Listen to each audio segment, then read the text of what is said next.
Dakota land where the skies are wide and the freedom stands, with a Bible in my hand and a prayer in my heart, living this life where the wild plays its part. Dust on my boots and my hat pulled low, got my trusty rifle and I'm ready to go. Hunting the game as the sun hits the sky in the heart of the 701. I feel so alive. Guns and the 701. That's how we roll. Faith in the good Lord, that's how we hold the line of the legacy that runs through our veins in this wild, wild land where the spirit remains. We're living free, living bold, side by side, with God on our plate and our hearts open wide.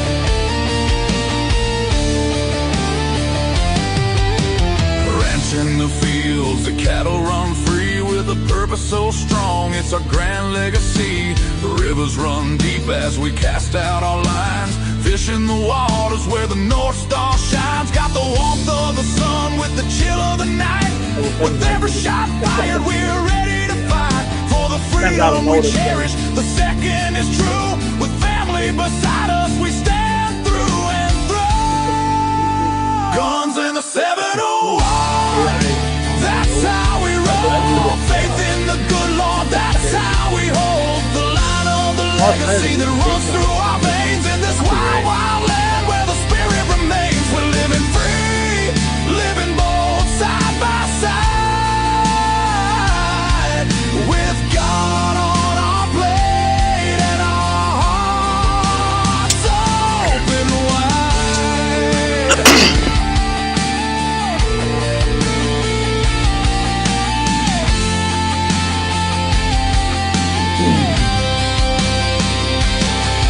In a world that's spinning with sins that they wield, we stick to our values. Our fate is revealed with the word as our guide. We tread on the earth, a community built from the love, not the curse. Raising our voices, singing loud through the night, for God and our freedom, we'll continue the fight. Let the rifles ring out, let the spirits align. In North Dakota's embrace, our souls intertwine. So when you hear the gunshots and feel that proud sound, know it's faith and freedom that echoes around. From the fields of the ranch to the depths of the lake, with God on our side, there's nothing at stake. Guns in the 71 forever we'll stand. Well, I gotta look In the at myself. heart of our faith in this great free land.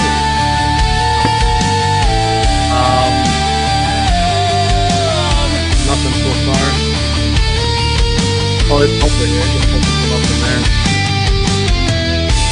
Hey, look at there. Wailing. Yeah, we'll get going here. I love that ending there. Turn that down. All right. Just a second. I gotta change it down a little bit here, Dave. All right. Hey, welcome everybody. Episode 166, Guns in the 701 Nation. We have some guests tonight, but hey, Blackbeard, good to see you on there, Mr. Leon Whalen. Good evening tonight. He says from the Golf Dome, watching some soccer. All right. See, we are mobile. Lynette says, what a great intro. And Susie Fettig, I wonder who that is, right? Susie Fettig. Oh. Yeah, she's an awfully nice lady. She brought me to you guys, so you better like her. Okay, yeah, that's a good thing. That's a good thing. You know, Lynette, when I did that intro, we were kind of forced to try something because guess what? CommiTube kept dinging us on copyrights and things like that, even on the Star Spangled Banner. So that's what I did. I first time I ever used AI to do anything, and I'm not an AI fan, but you know, it's one of them things that had to happen, and I think it turned out okay. So we have that. Are you there, Dave? Yeah. Anyway. Yeah, so yeah. David's here. He's with 1760 Sports LLC. Dave, I've known David for quite a while, and he wanted to come on tonight. We're going to talk a little bit about a couple things. We're going to talk about public versus private landowner hunting access, and Corey's going to be joining in with us too. Corey, say hi. He was doing a little reloading here with me tonight, so he stuck around and decided to join us. Some freedom seeds. Some freedom seeds. That's right. Putting some freedom seeds into some freedom cases to send downrange. But and then I think if we got time, David and Corey, I think we should probably hit on things that we saw happening in Australia, especially since Australia has some of the strictest gun laws. I mean, we all saw the piles of guns, right? I know I remember seeing piles of guns when that was happening, when they were confiscating them. So, but yet here we go. We got a crazy Muslim father and son out there, and once again, ignoring rules, laws, and let's just face it, practicing their ideology. So probably hit on that a little bit. And we had a rash of this. Ohio had something happen down there. You had Brown University. I mean, come on. This was not random attacks, obviously. So we'll hit on that. And, of course, I think I have a pretty good happy ending Chronicle if we get to that. So with always love those. Really do. Love the hell out of those. Those are a lot of fun. Hey, Dan Brown. Hey, over there on the western edge. I might actually be in that area tomorrow, Dan. I don't know. If I am, I'll give you a holler maybe.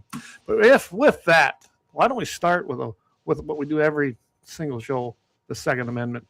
A well-regulated militia being necessary to the security of a free state, the right of the people to keep and bear arms shall not be infringed. There's never been 27 truer words. I mean, it is. Without the Second Amendment, this don't exist. We don't have this. We don't have freedom of speech. We don't have anything. And something I've been doing, guys, and I guess I'd like to do it again here tonight, is I do like to open the show with a prayer. So if you guys will indulge me. Lord, we'd like to thank you for each and every blessing that you have given to each and every one of us. Without you and without God's promise, we really have a very dim future. It's Christmas is coming up. We're going to be celebrating the birth of our Lord and Savior, Jesus Christ. And with him, all things are possible. We can be redeemed, and we can enjoy heaven with everybody else that's a believer. Lord, thank you for everything you have given us. Watch over us, and please give our government the strength and the knowledge to follow your word so that it truly does serve us and you. In your name we pray. Amen. Amen. Amen. So, yeah, I don't know. Where do you want to start, Dave? I guess, you know what? I think I'm going to have you go first on this. Let's talk public access. Of course, I'm a landowner, and I've hunted both. I've hunted public. I think Corey has too. But I'm going to let you go on this. And some of this is going to lead into what I saw on Facebook too. But I think this has been a spirited debate between us a couple times. I mean, over the years, we talk about the land rights, the public access. You know, I've never really took a position of saying who owns an animal. I mean, obviously, the critter walks around and you got the 9/10 possession idea. But the whole situation is simple. You pay the taxes on the land. You own the land. You're the steward of the land. And let's be realistic here. I think it'd be easier to be able to create like some sort of analogy or a term that other people that don't own land in the countryside. You have an apartment complex. You have your paid parking spot. If you lived in an apartment complex with a paid parking spot, how mad were you when somebody else was approaching your parking spot? Yeah. You know, let's go to like a landowner town. You own property in town. You know, you have a buddy having a picnic in your front yard. Excuse me. Not that big of a deal. But if it's the neighbor, you know, helping grow your lilacs, you know, because apparently you couldn't find a bathroom somewhere else, you'd be a little upset. Yeah. So I imagine realistically, right. But realistically, what it comes down to is the conversation is, why is the property outside of city limits considered fair game to walk through? Because I tell you what, when somebody walks through my yard, I'm asking who they are, what their business is, and if I get to try a new gun. You know, because that's the reality of it is. You don't know why they're on your land, and why should it make a lick difference if it's 5 sections or a quarter acre in town. Well, and we had this huge debate in 2019 when we were working on the posting bill. And, we actually passed it out of the Senate very easily. So, I tipped my hat to the senators at that time. It's when it got to the House where we really got bogged down, especially under Representative Porter, who that guy, as far as I'm concerned, must hate every landowner out there. I know he has some land, but I'm telling you, he was the instrument into defeating that. We had division on the bill. I know Rick Becker was trying to save it by doing the division, but we came up four votes short. And still to this day now, in North Dakota, if you don't put a sign on your own property that you pay horrendous property taxes on that keep going up each and every year, our rent to the government per se, someone can enter your land. And it's just such a foreign idea to me. I grew up in South Dakota. I grew up hunting in South Dakota, and you have to get permission. Mm-hmm. The only exception is the Black Hills. The Black Hills has so much intermingled land that they do require posting down there. And honestly, it makes sense. But again, it don't. To me, if it's up to the person who wants to access your land, it should be on them. The onus should be on them to talk to you and figure out where you can go. That's always been my premise. Corey lives down there by where we got our cabin, which is around Shade Hill Reservoir. Tons of public access land down there, but 800,000 acres in the government pastures. Yes, right? 800,000 acres. Right south of me. And literally, it turns into quite a debacle sometimes because some of those are intermingled pretty closely to private land, and it causes a lot of grief as well. But everything is considered posted. I can't imagine having 800,000 acres, a big block of land like that in North Dakota, because nothing except the Badlands is probably close to that. Someone's got the number on that. I'd love to have it because I don't have it. But other than that, I can't imagine having the problems you would see up here with the non-posted land, issue, the law where you can enter it. I think that would cause even tremendous more problems. And the biggest thing I see is that with the posting problem, the deer management is horrendous as far as I'm concerned from Game and Fish. They are causing the problem, and it's driving a wedge, and it gets bigger and bigger and bigger between landowners and hunters. I mean, do you see that? Oh, yeah, absolutely. I mean, a conversation I had today, I was just kind of breezing over the proclamation today. Mm-hmm. And I think the problem that people have is they don't look at the proclamation on a regular basis. I mean, you guys really should every year. And between a couple of friends, I mean, maybe we need a little more in-depth discussion on it, or, is it terminology? Is it interpretation? But what about like the proclamation? Had a friend ask me about why is it legal to use a Burris eliminator scope? You can't have this, can't have that, whatever, which applies to the bow section, but not the rifle section. And then amongst that reading of it today, I came across they don't have verbiage about using thermals during deer gun season anymore. When did that change? Really? So did that came out today? Honestly, I was busy today, so no, that wasn't today. Oh, okay. It was a discussion I had with some friends today because they were looking at them, and I don't know. Earlier on. Okay. Right. So, but you sit there and read the proclamation about the stuff. It talks about the posting of land, right of ways, what you can get away with, the time zones, all that stuff. Yeah. And I myself, I hunt 99% public land. I live in town. I don't have family that owns acreage to, give me that opportunity. I mean, you've given me opportunity to come out to your place several times, and I just have a good loyalty to the guys I've been hunting with for years. Yeah, if it wasn't for that, I mean, I'd absolutely come down and, if you got some monster doe you want to get rid of, I'd be happier than hell to give Sawyer an opportunity to come down there. Well, you probably saw the bucks that came off this place this year. We had a good year. Yeah, they look great. I mean, it's bigger than anything I've ever seen on public. Yeah, well, that's because so. You just led to something that I'm going to actually hit on there. So you talked about public access lands. So 93% of land in North Dakota is owned privately. That's just a fact. I think it's even a little bit more than that. Mm-hmm. So there's, you've got your federal lands, you've got your state-owned lands, you've got your school trust. I mean, there's a lot of different entities that have small parcels of public access land. I refuse to call it public land or government land because it's owned by taxpayers. It's really our land too. Mm-hmm. So it's public access because that's what it's been declared. There's no control on how many can be there. There's no control on how many animals can be taken. There's no control on any of it as far as hunting. Seriously.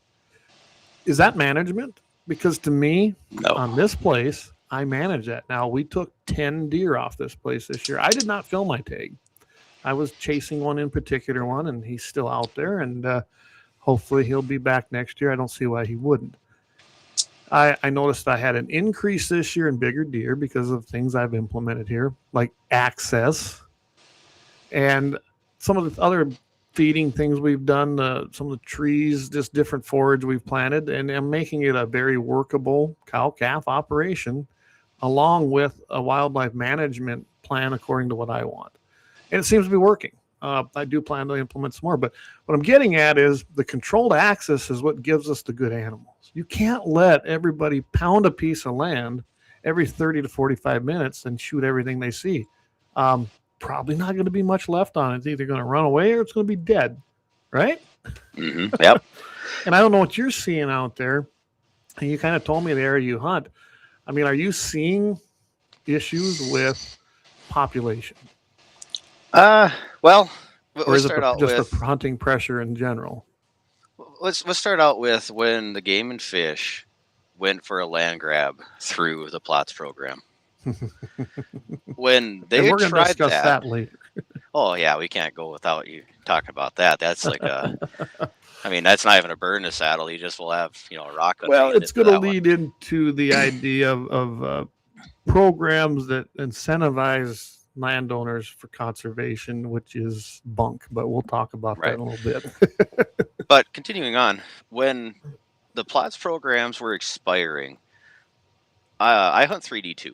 So basically Mandan up to center, all the way across to Highway 8 south to Richardson. So it's a sizable unit. There used to be probably close to 25 or 30 plot slots on the map for that unit. I think there is now only maybe 6. And one of them is not even attainable. The gentleman that owns the land in that general area that surrounds it, he put some of the rankest bulls on that section line fences in. I mean, you don't want to go in there. I do believe, if any of my friends could quote me on it, was I said, well, how are we supposed to get to it? Obviously we couldn't. It was, it was clawing at the ground. It was doing the snorting and the snotting and whatnot. It was an angry bull.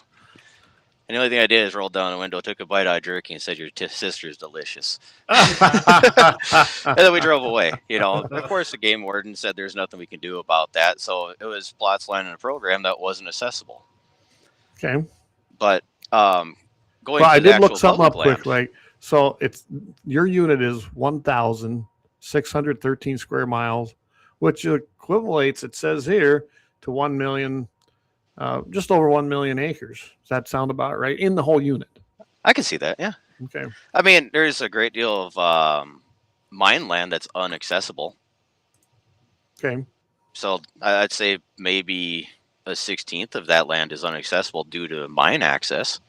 Right. But going back to the actual public land, there's a big section where the land is known. It's easy to find. Onyx screams, "I'm right here," for that land. And 7 years ago, it was myself, 2 of my buddies, a guy and his daughter, and sometimes that elderly gentleman that was their dad or grandpa, a guy that was a taxidermist, and one other guy. That was it. That's all. We damn near had a coffee club on opening week. We just knew each other. And when all the plots land in that unit evaporated because nobody re-signed that nasty contract, it looked like we had a music festival on that land. The grass was stomped down. There was trails everywhere. I know that one year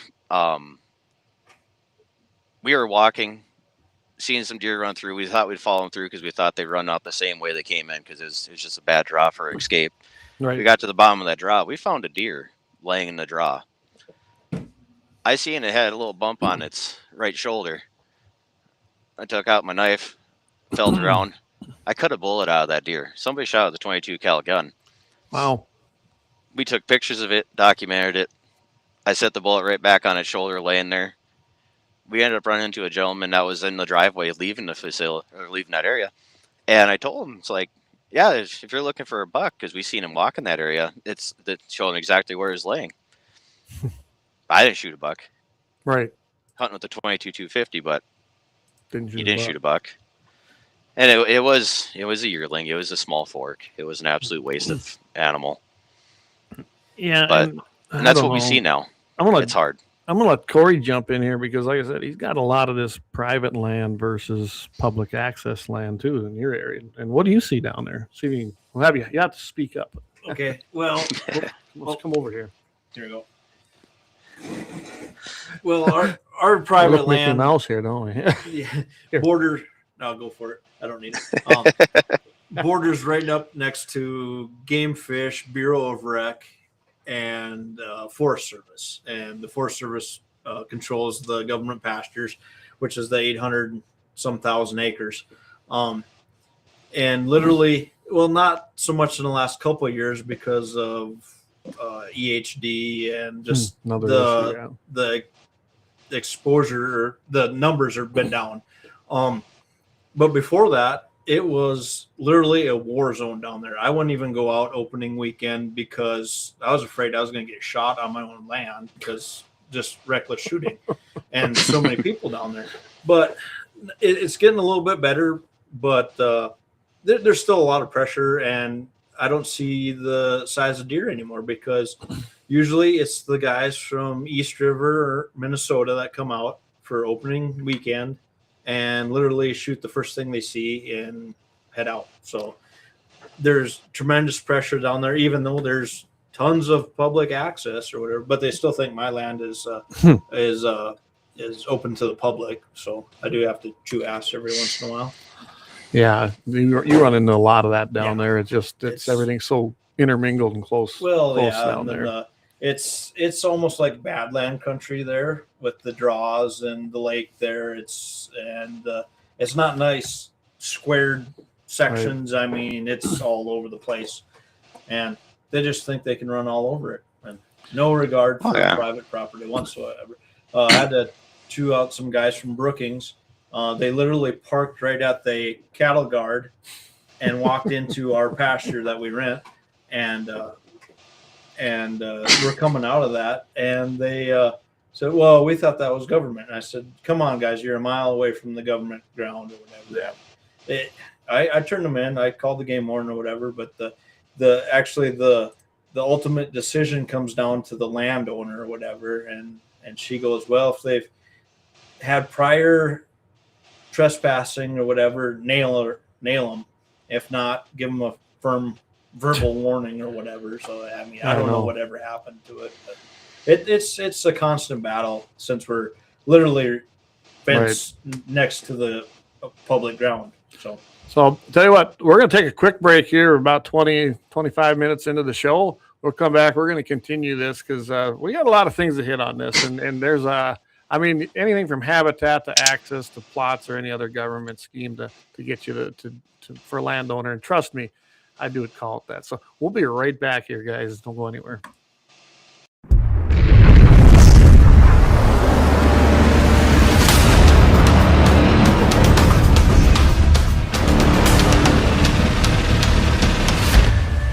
LAUER Auto Repair, located at 309 South Washington Street in Bismarck, North Dakota. Give them a call at 701-258-6308. The team of mechanics at LAUER Auto can take care of any problem your vehicle is having. And when you do business with LAUER, you can be assured you're doing business with a pro Second Amendment America First repair shop. There are plenty of other auto repair shops in the Bismarck-Mandan area. But why take a chance at patronizing a shop that might not have your beliefs at heart? Make no mistake. Lauer Auto is your pro Second Amendment repair shop. When you talk to the guys at Lauer Auto, don't forget to tell them that you heard they are a sponsor of Guns and the 701 and that you appreciate their support of our pro Second Amendment, pro North Dakota live stream and podcast. That's Lauer Auto Repair, 701-258-6308. 701-258-6308. Located 309 South Washington Street in Bismarck, North Dakota. When you want it done right, go where lemons go. Kalon's Auto Service, owned and operated by Kalon and Misty Foss, lifelong locals with over 25 years experience. From modern rides to classic restorations, they can handle it all. Top quality work, fair price, and honest hometown values. Located just 1 block south of Highway 12 on 6th Avenue West in Lemmon. Kalon's Auto Service, serving you with all your auto repair needs. For the best gun gear for every and any situation, Little Angry Man Arms LLC has you covered. Top-notch guns from top-name brands like Winchester, Glock, Sig Sauer, and Ruger to essential extras from Magpul, Streamlight, Hollow, Sun Optics, and more. Little Angry Man Arms LLC have everything to make your shooting adventures a success. Visit littleangrymanarms.com today and gear up for your next big hunt, competition, or home defense. Don't miss out on our exclusive deals. Little Angry Man Arms LLC, based in Trail City, South Dakota, your ultimate hunting partner. At Horton LaserCraft, we believe in the power of personalization. Whether it's a cherished memory, a special occasion, or a unique gift, our custom laser engraving brings your vision to life. Our expert craftsmen and state-of-the-art technology ensure every piece is a work of art.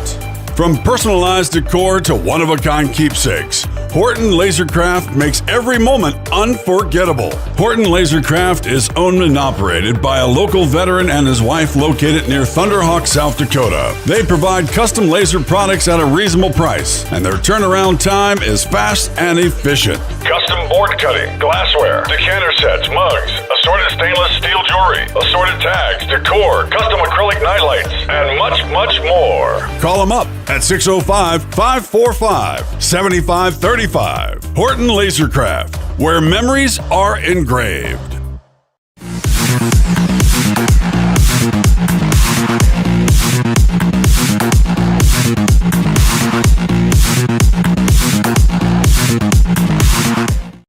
All right, we are back. We're trying to hook Corey up so he can actually hear.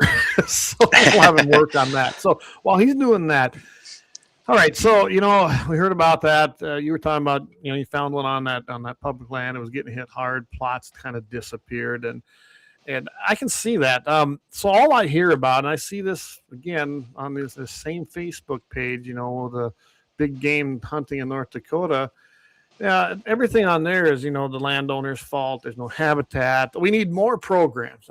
I heard that. I've heard that so much. More programs, more money for the programs. But yet they keep claiming there's more people putting land into plots. There is this year or this past year over last year, but it had been declining up to that point. And I don't know about you, but the plots land, just like the walk-in lands in South Dakota, most of them don't even hold game. I mean, I do not understand how a field gets put into plots, in all honesty.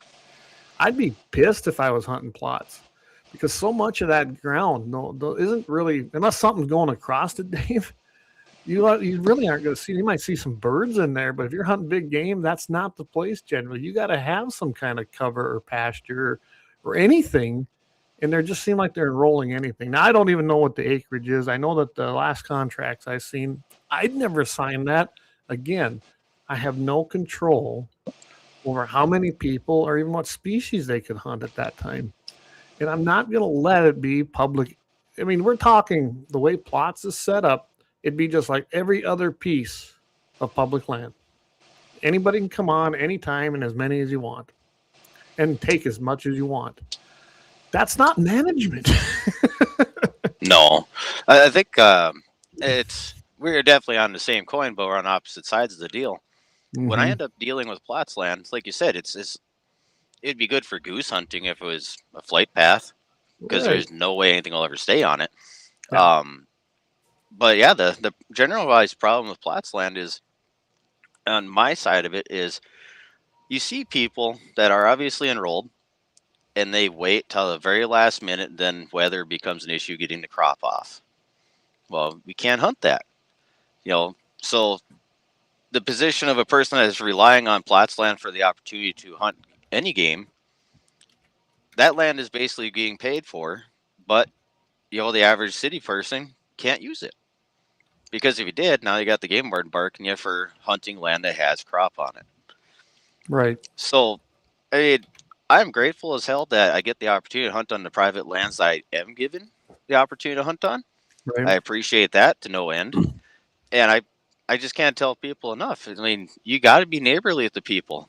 I mean, I got, through the gun shop, I've had opportunity to meet very, very great people. Knowledgeable and all walks of life, from Elmer Fudd to, a Chris Kyle kind of guy. Right? Oh yeah, yourself too, yeah. But basically, over the time of being in the shop, I've had an opportunity to meet these different people, the different walks of life, the different landowners and their mentalities. And as much as maybe most people don't, is, I mean, I got so many irons in the fire, I could use a bigger torch. I mean, I don't have time to get out and, knock on a door, come have a beer on the porch, come help fence every now and then.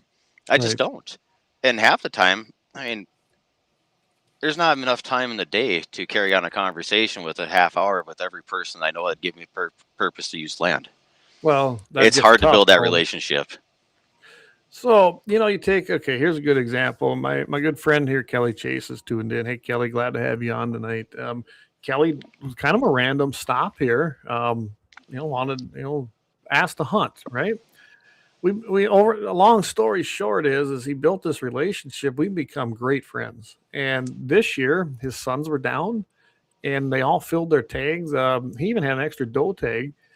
And then of course my buddy Chavez was down here with his kids. I mean, we had a lot of people here. And like I said, we took 10 deer off this place and they all took really nice bucks. Except for Lane, you can give him some crap again. Lane just went ahead and took that small one. But anyway, but there was a personal relationship there that was built over years, and just that's how it happens. The best advice I can give, if you're a coyote hunter, generally no one's going to tell you no on coyote hunts. Okay, stop and ask somebody. You might not be able to go fencing. You might not be able to help do anything else with that landowner. But every landowner that has livestock appreciates dead coyotes. And generally, I mean, I don't tell anybody no here. Unless they come in with a Ducks Unlimited sticker on their vehicle, they're out there. I don't let anybody from DU hunt here. I don't care what they're hunting. But coyotes, varmints, things like that, ask to hunt those things. It might be that gateway to get you eventually onto the land to hunt other things. And it is. You're doing a service. Honestly, that's a huge service. Coyotes, I don't know about you, Corey. Coyotes are getting crazy. I imagine they're no different up in your area, are they, Dave? Yeah. I mean, if I wasn't worried about going down the ditch, I could have ran at least 6 of them over today. Yeah, I mean, they're everywhere. Coyotes are crazy. They're resilient. Turkeys. Yeah, you got turkeys. If you want a turkey in South Dakota, this is your guy to talk to. I'm telling you, he doesn't like wintering. Hundreds of birds, literally. I got a pretty cool video of 2 of them fighting. He does. Day. Yeah. So, it is doable. I think what I get the most upset with is someone who puts the day that they want to hunt on your land and asking permission. They just show up and then they expect to be able to hunt. And some of them are nice. Some of them are good. Well, tell your name. What's that? And tell your name or introduce who you are. Yeah. I had a couple kids, I'm not sure, or kids, they're probably in their 20s or whatever, but they showed up and I had no clue who they were, where they're from or whatever, but they knew who I was through Onyx and whatever. They knew exactly the land owner and all that stuff, and so they knew who I was, but they didn't offer their name or tell me who they were or what they were doing or if they're friends with anybody I know or any of that stuff, and wanted to hunt ducks and geese on the river. And I said,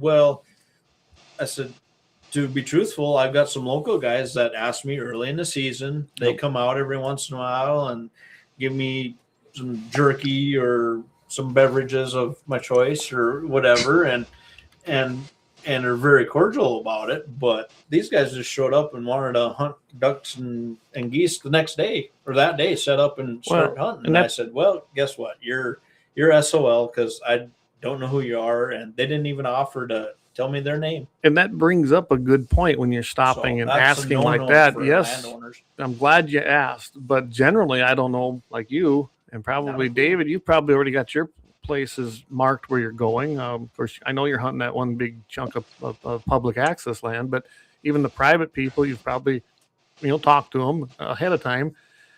Well, us as landowners, I know how many people I can allow to really hunt here. And I know about how many big game animals that this place will take without damaging the herd. It's just that simple. Or birds, depending on the year. You can't just show up, because most of the time the slot's already taken. And then don't get mad about it. They were nice. They didn't get all huffy or nothing, but they didn't quite go about it the right way to get an in to maybe hunt next year. Well, personally, when I come up did it a little bit better, and I might have been cordial to let them for a weekend or something. But I've got other people that already got spoke for. Well, when it comes up to the deer season and stuff like that, if I haven't talked to the landowner in weeks, or even since the tag applications were finalized, I basically cross them off my list. I'm not going to call them a week before the season and ask them. And every person I've told that, it's like, I end up running into them, or I end up talking to them because they need something quick for, their hunting season or whatever it may be. Or even after the season's done and over with, I'll end up reaching out to them or running into them, and I'll tell them, it's like, hey, here's the deal. I didn't talk to you. I'm not going to ask you. And the answer is always the same thing. You're always able to come on out. It doesn't matter. It's okay. I appreciate that, but my doors are always open to you. Right. But it's not right to assume that. And the worst part is I'm sure most people could tell I'm sitting in a truck right now. Yeah. we do a lot with the agricultural community. I mean, we haul fertilizer, we haul commodities. And the issue of it is I get a lot of open doors to people I don't get a chance to visit with very often. Yeah. So how many times have I been told, just go ahead, leave your name on a dinner plate or something stuck in your window so I know whose pickup it is. Right. I mean, I've been given that opportunity several times, and I haven't seen some of those farmers in 5-6 years now. I don't even know if some of them are alive, because they didn't want me to contact them. They just said, put a plate in the window and go. And like I said, not every landowner is the evil devil, as we're going to talk about here when we get to the Facebook thing. And that's really what I've seen on there. Does nothing for the landowner-hunter relationship. It really does nothing for the people that are on that page. And that page is very active. I know they've beat me up on there a few times. I really don't care. I really could care less. But I'm telling you right now, when you got a segment of the hunting group in a hunting community, let's face it, what was there, 42,000 I think tags this year for deer? It's quite a bit, yeah. When we used to have 130 some thousand tags. This is not a landowner issue. This is not an access issue. This is a management issue. And who's in charge of management? Game and Fish. And they've stuck millions into the false narrative that CWD is going to wipe out everything when EHD actually did it. Yep. Is there less cover? Yes. Does it matter? To a point, it's part of the equation, no doubt about it. But I think you'll find, as you do here, I mean, Jamie's been down here, Vance, who's tuned in, Kelly, everyone's been here. Do I have the best hunting? No. Am I working on it? Yes. And as we keep improving certain things here, you're going to have more wildlife, and I'm going to have bigger animals. That will also lead then to my segment here. We're going to probably take a quick break here pretty quick, but this is why I laugh at the programs. There isn't enough money per acre for me to ever enroll in plots. I won't sign their contracts because I won't agree to their terms. I own the land. I will set the terms. That's how that'll go. Same way when they come in and they want to do some kind of a conservation project and then want me to sign for public access, but unlimited public access and government involvement. Well, I'm maybe that rare guy. I don't know. If you're a government agency, I'm not interested. There's not enough money. There's not enough offers you can make me. I don't want a government man to step foot on this property, nor will I allow it. So there's a lot of us out there, obviously, because there's a lot of people that refuse these programs. So when they keep hollering about that don't work because there's people that don't want it. Okay. And we'll do it ourselves. And that leads to me also saying, now, if I put all this work and time and money into my place to grow big animals, why would I grant access when I can sell a hunt for $5,000? Seriously. Yeah. And especially when I see my property taxes keep rising with zero services improving, double-digit percentages for the last 5 years. And this is Sioux County. I can't imagine what Burley, Morton, some of these bigger counties, I can't even imagine what the increase is. Doesn't sound like a lot, 9-10%, but it is when you own thousands of acres. So really, that little pittance that they're offering you and then make you sign away everything, there's no incentive for a landowner to do it. None at all, as far as I'm concerned. You know, you hear the people talking about high fence hunting. The people bitching about it isn't your demographic anyway. So they can complain all they want. In the meantime, you know, like, gosh, I wish I could remember where it was. I seen a picture of it. It was dubbed the 30-point buck, and it probably was. It was dang near like the cover from the song's artwork. It was a high fence buck that somehow got out of the property, and some kid ended up shooting it for his youth tag. Really? I mean, could you imagine shooting the biggest buck you're ever going to peg your first time? Because it was an escaped deer, it got knocked off of the state record because they did know. And apparently that buck that slipped out was like a $30,000 buck. Wow. But think about that. Wow. Yeah. And that's just it. Well, someone just asked here, Kelly asked, how much do they pay on plots? So I did go check it out, what the latest is. $10 a whole acre. Wow. Whoopity do. I can get more than that, just straight out rent pasture. You can get that selling hay. What's that? You can get that more than that selling hay. I can get that, yeah. And let's face it, when you started talking about habitat versus, conservation, I'm sorry, but a field it's temporary habitat. But when that comes off there, then it's not providing much. So there is that balance. There is a certain amount of it. When CRP started coming out and people started planting again, why wouldn't they? They were making more planting it and working again than they were on the CRP program. You got to pay your bills. That's the way that goes. Some people, they've got it worse off than I do. I understand that, and they're going to do things they need to do. But the incentives and things that they're paid, and there's another thing to me, and I know this will shock some people. I've always felt that with CRP, if you do enroll, that should be public walk-in access because they're literally leasing that land from you to not produce on it. Okay, that is a government lease. That's not a program. It's a lease that you sign with the federal government to not produce. Essentially, they're renting your land for what is it? I don't even know what the terms are. Is it 10, 20 years? I don't even know anymore. It was 10 or 15, I think. Ours just came out. So we added in CRP. Some did CRP help wildlife? I think that it did. I mean, I'm sure that there seemed to be more birds all around, but you also got to remember we've had some tough winters since then too for the last 20 years. And pheasants aren't native here, so they don't do well. I've actually seen more pheasants in the ground that we put back into hay ground that was farmed between me and my neighbor that are 500-600 yards apart. Right. There's some ground we rent and we were farming it. There's some grass and a couple just 5-acre plots. And we put that all back in the grass, and we've seen more. And we didn't hay it this year. He left it for cover crop and everything. And there is more birds in that little, I think 11 acres or 13 acres than I've seen in probably 15, 20 years in just that little area. Wow. Lots of roosters. So we might be going out one of these days and being the neighbor. So I am going to go through a few of these comments. I ain't been doing very good. Doug says you're being quiet, Corey, but maybe we got you over that hump now. Right? Yeah, he's a lot better now. You guys talking, that'd be a little better. So good evening to everybody. Of course, Leon, he has Blackbeard Logic every Friday evening here at 5 p.m. Mountain, 6 p.m. Central. He says, you got those ditch chickens. Well, I wasn't sure. His plots around here hold a ton of ditch chickens, he said. I guess that's pheasants out east. I didn't know that. They're everywhere out there. I could get my limit every time I drive past Leon's house.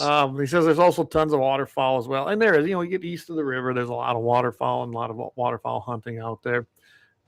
Leon says, next time you're out this way, David, I'll show you some awesome yote tree in Enderlin. There you go. In that Enderlin area. Jamie, hopefully got you. See, we got Corey some GAT701 gear. 18 Wheels says, I bet you don't pay as much taxes per acre as we do here in Massachusetts. I would imagine you're correct, but I don't live in a communist state, so I'd give them a run for that. I mean, South Dakota is. I live in Bismarck, Mandan. You can't outside of Fargo. You can't find higher taxes in this state, and you get specials too, don't you? Oh yeah, what they call them. And South Dakota is getting horrendous. South Dakota, when I was looking to buy this property to the west of me, literally, guys, it was 3 times the rate of North Dakota. Doesn't mean that I agree with North Dakota's property tax base, but it is better than South Dakota's. Anytime they build a new school or a new school addition, get ready when they tell you it isn't going to raise your property taxes. Oh, I can prove that it does. Oh, that's a sore spot, boy. Yeah. I need to go on a tangent on that one. So that's another show though. No, we got to run down this one. This one's got me hot. Well, I'll tell you what. Before that, then we're going to take a break, David, and we will come back. And David's gonna rant. Get out the Festivus bowl. Get your drink in the Festivus bowl. Okay, here we go. We'll be right back. We got to thank our great sponsors. I mean, we can't do it without them. Lauer Auto Repair has been with us. There's a bunch of them right there. Look at that. They're all right there. So here we go, guys. We'll be right back.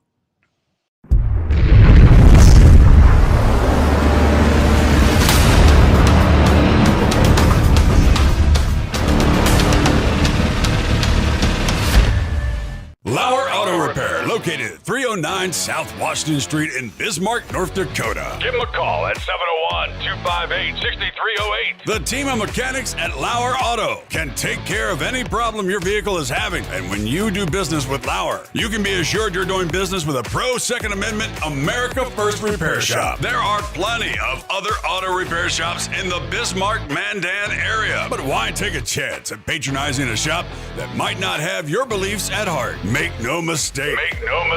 LAUER Auto is your pro Second Amendment repair shop. When you talk to the guys at LAUER Auto, don't forget to tell them that you heard they are a sponsor of Guns and the 701 and that you appreciate their support of our pro Second Amendment, pro North Dakota live stream and podcast. That's LAUER Auto Repair, 701-258-6308.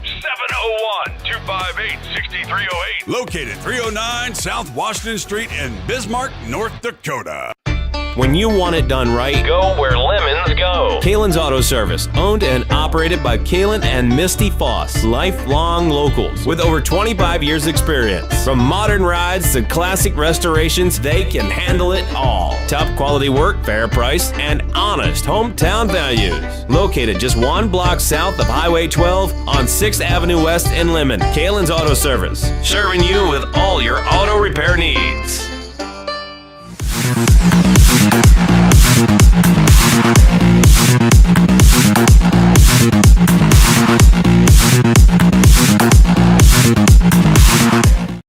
All right, we are back. We're with David Fettig, 1760 Sports LLC. We got a special announcement with David coming up towards the end of the show, guys. You're going to want to listen to that. And again, tomorrow I will be joining Todd Mitchell and Mitchell in the Morning with Guns in the 701 segment, 7:15 Mountain, 8:15 Central in the AM. I know we're going to talk about some of the shootings. I've already sent him a happy ending of the week. I'll try to come up with a few things, probably piggyback even off of some of the discussion tonight, but tune in for that. Of course, Leon Francis with Blackbeard Logic. And I don't know if you caught it, David, but he's got his new Christ OS. You need to check that out. When he mentioned it to me, I thought it was a great idea. Trust me, everybody. We're doing different things here, expanding the network, and I love what Leon's doing with that. So you're going to want to tune in for that as well when he does it. And he comes on at 5 p.m. Mountain, 6 p.m. Central. Sunday morning. This is one I really do love this one. Vance Bishop. You met Vance when we were down there in Florida. Vance I've known for many, many, many years. And he's a pastor. He's Rack's Adventure Team co-founder. I'm telling you, he does a great devotion every Sunday morning at 7 a.m. Mountain, 8 a.m. Central. You want to tune into that. And, of course, right here, every single Wednesday. Well, it's Thursday tonight. But when I'm not going to Advent service, we're here every single Wednesday. And that's at 7 o'clock p.m. Mountain, 8 Central. All right. Thanks to all our sponsors. Now, David, all right. The floor is yours. Have at it. All right. We talked about taxes and school stuff. Yes. So my oldest son had a Christmas musical deal at the new high school in Mandan. Okay. And I can't remember how many hundreds of millions of dollars the facility costs, and I'm tickled pink we have it. We needed it the old school that was, pleasant. It needed to be done. Okay. But the thing that drove me absolutely nuts, the second we walked into the door, I seen namesake medical facilities on the walls, local banking establishments on the walls, and there's a few others without, giving them any more credit than they absolutely need because they shouldn't be there. There must have been 7 advertisements that are permanently mounted on the walls with basically a beginner banking outlet. Wow. Like high school kids could open a bank account or something there probably. I didn't walk in there. We were restricted very, very tightly to where we could go in the new facility for security reasons, even though there's glass everywhere. But yeah, why is a public school have permanent local businesses? Like, yeah, they probably donated $10,000 or whatever it was. Mm-hmm. But why is that in a public school? Why is forced advertisement being put on our children? A good question. And you see it a lot, honestly, not just there. It's kind of like, here's a good example.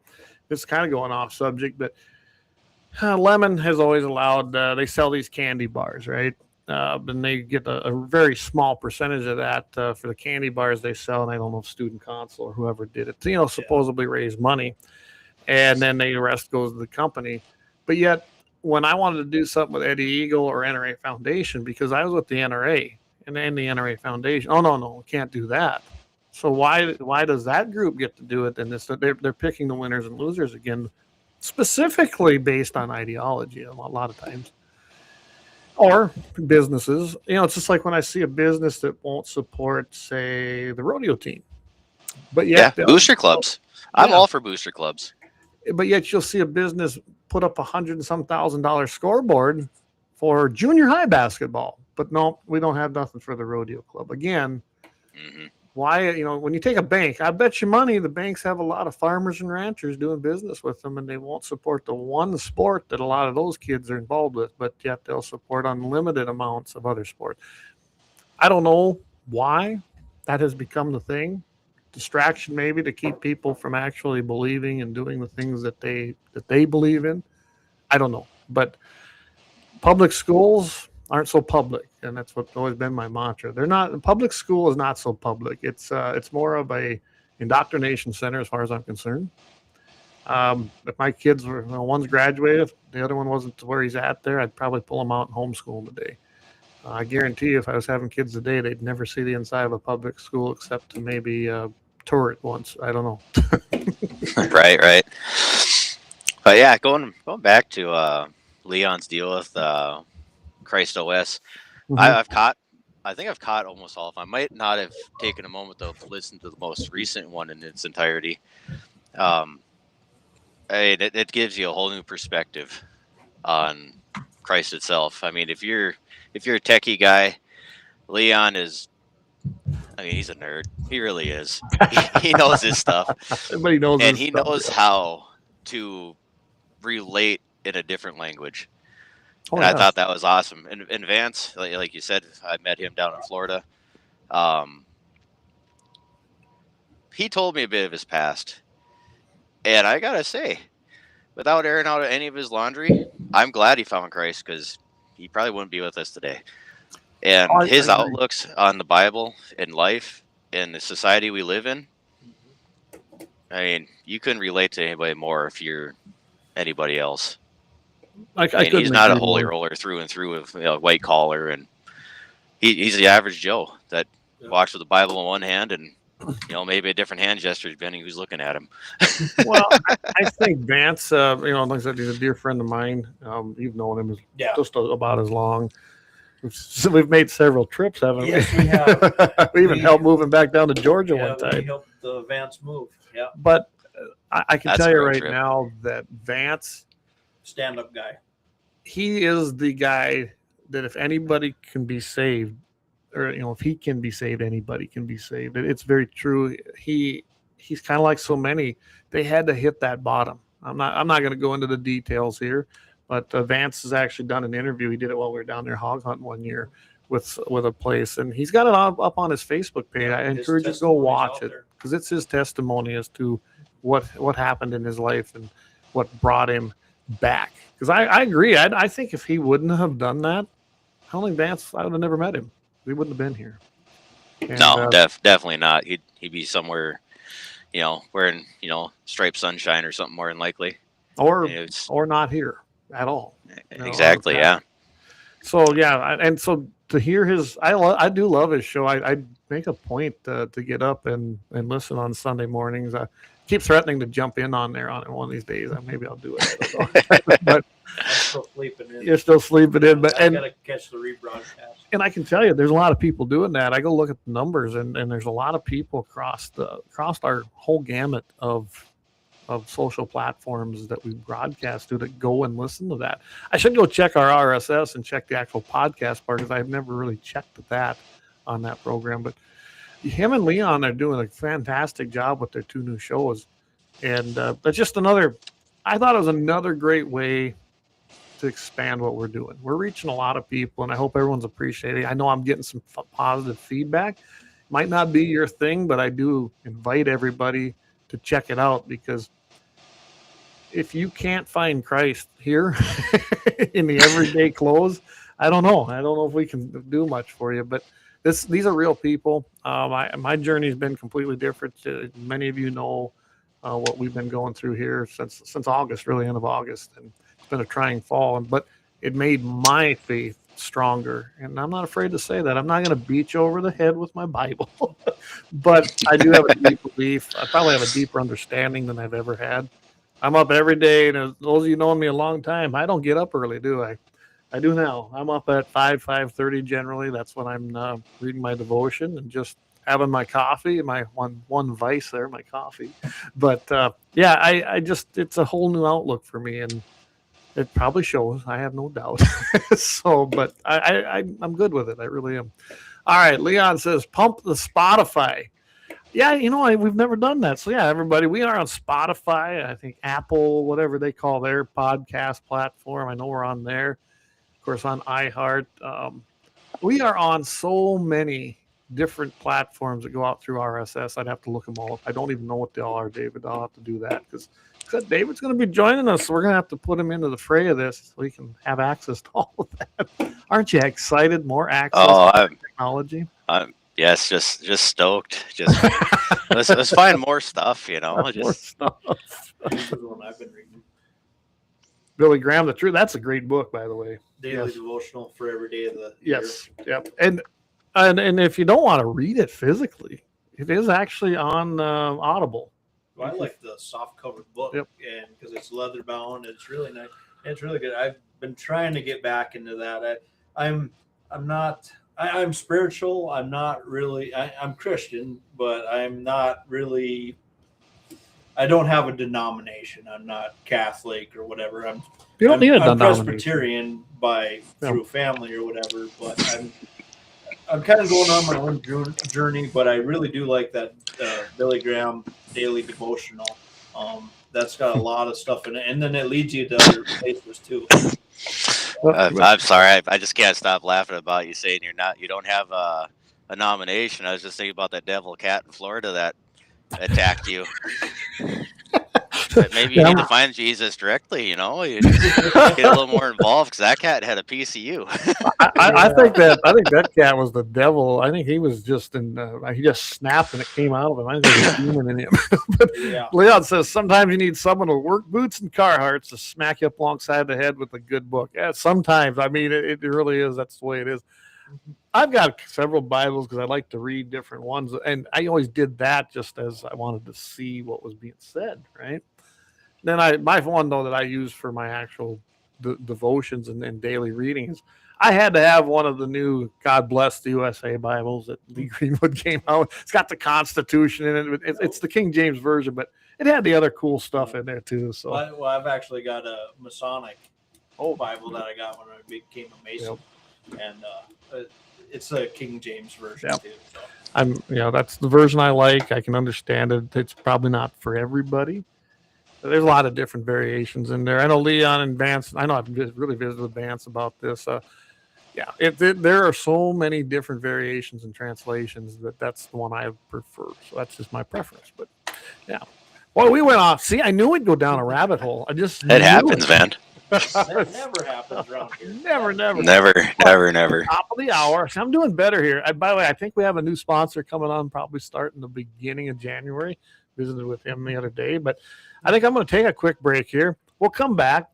I know we haven't hit on the other stuff, but I don't think we're done. I know we're not done with this public versus private. I think we need to jump in to the other side of what I've seen on Facebook because I think it needs to be brought to light and it shows the problem. Now, I haven't really entered that conversation because it won't do any good in that particular format there, from what I can say, even if it was with reason. But it's some of the things that are being said on there on both sides, but especially it seems like from a certain aspect of entitlement from some, it's not doing them any good. I can tell you that. So we'll come back. You just can't argue with ignorance. Well, no, and that's why I haven't said anything. So we will be right back, guys. We're going to dive into this and have some fun. I got it pulled up here. I'll share some of the stuff on there. And then they think gratis tag, some of them think the answer is eliminating gratis tag. Not a good idea. So, all right.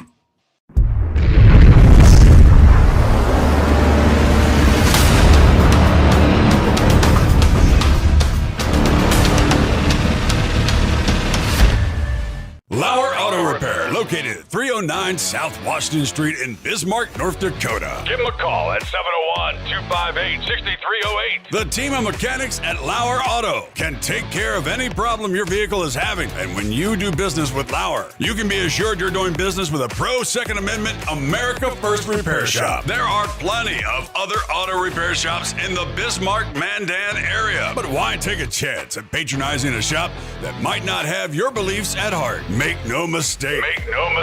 Lauer Auto is your pro Second Amendment repair shop. When you talk to the guys at Lauer Auto, don't forget to tell them that you heard they are a sponsor of Guns and the 701 and that you appreciate their support of our pro Second Amendment, pro North Dakota live stream and podcast. That's Lauer Auto Repair, 701-258-6308. 701-258-6308. Located 309 South Washington Street in Bismarck, North Dakota. When you want it done right, Go where lemons go. Kalon's Auto Service, owned and operated by Kalon and Misty Foss, lifelong locals with over 25 years experience. From modern rides to classic restorations, they can handle it all. Top quality work, fair price, and honest hometown values. Located just one block south of Highway 12 on 6th Avenue West in Lemmon. Kalon's Auto Service, serving you with all your auto repair needs. For the best gun gear for every and any situation, Little Angry Man Arms LLC has you covered. Top-notch guns from top-name brands like Winchester, Glock, Sig Sauer, and Ruger to essential extras from Magpul, Streamlight, Hollow, Sun Optics, and more. Little Angry Man Arms LLC have everything to make your shooting adventures a success. Visit littleangrymanarms.com today and gear up for your next big hunt, competition, or home defense. Don't miss out on our exclusive deals. Little Angry Man Arms LLC, based in Trail City, South Dakota, your ultimate hunting partner. At Horton LaserCraft, we believe in the power of personalization. Whether it's a cherished memory, a special occasion, or a unique gift, our custom laser engraving brings your vision to life. Our expert craftsmen and state-of-the-art technology ensure every piece is a work of art. From personalized decor to one-of-a-kind keepsakes, Horton LaserCraft makes every moment unforgettable. Horton LaserCraft is owned and operated by a local veteran and his wife located near Thunderhawk, South Dakota. They provide custom laser products at a reasonable price, and their turnaround time is fast and efficient. Custom board cutting, glassware, decanter sets, mugs, assorted stainless steel jewelry, assorted tags, decor, custom acrylic nightlights, and much, much more. Call them up at 605-545-7535. Horton LaserCraft, where memories are engraved.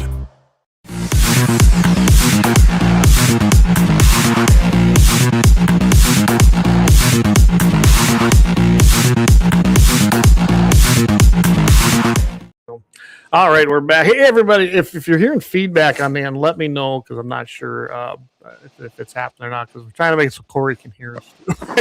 I'm not set up for two people here, but we will be. All right, so we're going to dive into this. So at Facebook, the dreaded Facebook, this is why I don't go on there that much, because I don't have a lot of use for it, honestly. See if I can... Well, no, I'm on the opposite spectrum. I do all my media stuff through Facebook, because that's I want to show everybody this. People are on. Maybe you can't read it. So this is from the Big Game Hunting North Dakota Facebook page. This guy's name is Derek for Appeals, but his actual real name is Derek Junt. I'm not going to tell you how I really know him, but I do know him. His argument for increasing the minimum land requirement for gratis deer tags in North Dakota from 150 to 640 acres. He goes into this whole thing. He's got his whole deal. I mean, this is a long, I'm not going to read it all. Anybody's got to go through this much to try and prove his point. Well, he probably doesn't have a point in reality, and he has cherry picked it. I was looking at some of the stuff he wrote. It's very, very cherry picked. Okay. And then you look at some of these comments, let's get rid of it. Some guys make great points and say, hey, private property is not really free. And some guy broke it down as to how many licenses versus what people are really putting into it in North Dakota versus out of state and things like that. I mean, they're all, that's because there's talk about that too, about getting rid of non-resident tags. And then you've got the guys that, what do you want to say? You can tell they have a disdain for private property. They have a real, true problem. They think that we're all leeching off the government. They think that we're greedy, that we're abusing the gratis tag system. Maybe. I'm not going to say it don't happen. Anytime you have something out there, there's always going to be somebody that does it wrong or tries to take advantage of it. There's no doubt about that. No, you could take myself. I applied for a landowner tag, and it wasn't until last year that I found out in South Dakota that with my landowner application, I was still putting in for the regular draw, landowner preference that would cost me what everybody else pays to get in for that draw. It wasn't until last year where I found out I can put in for a landowner tag in a special draw that guarantees me a tag for free. If I wanted a doe, if I wanted a buck, I had to pay the $25 or $35 for that. Now, getting to that, I have applied for a tag since I've been legal to hunt, since I've been 12.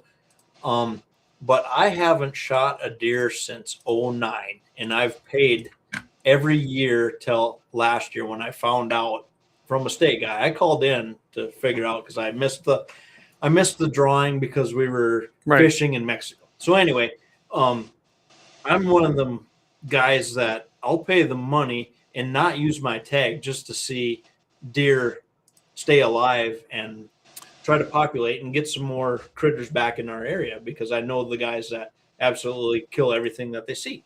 Well, yeah, Leon says, don't admit that. So, and South Dakota does have a different type. You don't get a free tag. even No. as a landowner, you're paying Oh, for it. well, we can get a free doe tag. A free doe, but you don't get. See, in North Dakota, you get a gratis tag. That is a free tag to a landowner. Okay, let me be specific. Free tag to a landowner. I don't know how free it really is. We feed the deer, we pay the property it's not taxes, free. we have to maintain the land. It's really not free. It's really kind of an expensive tag. Yeah. It allows us to take one animal. This particular would be a deer, and it can be any. It can be a mule deer, it can be a whitetail, it can be a doe, or it can be a buck. Honestly, and I'll let Dave chime in on this too. It's here when I finish up, but I think that having a buck only tag is a problem in North Dakota. I've always believed that. It's one of the few states that I know of I've hunted in that do it that way. South Dakota has always had, in certain units, you had an any deer tag, they called it, where it allowed you to take a buck or a doe. And when I used to hunt down there, I loved that option because I could hunt for the big one. But in the end, I'd take a nice, big, fat doe off of somebody's cornfield I had permission on or something like that and leave those little bucks. And that's what happens when you see some of these guys come out here. They're shooting these little fork horns or spikes because they got to fill a buck tag. It was the same problem I had hunting elk in Colorado. It was a bull tag over the counter, but I had to take a bull.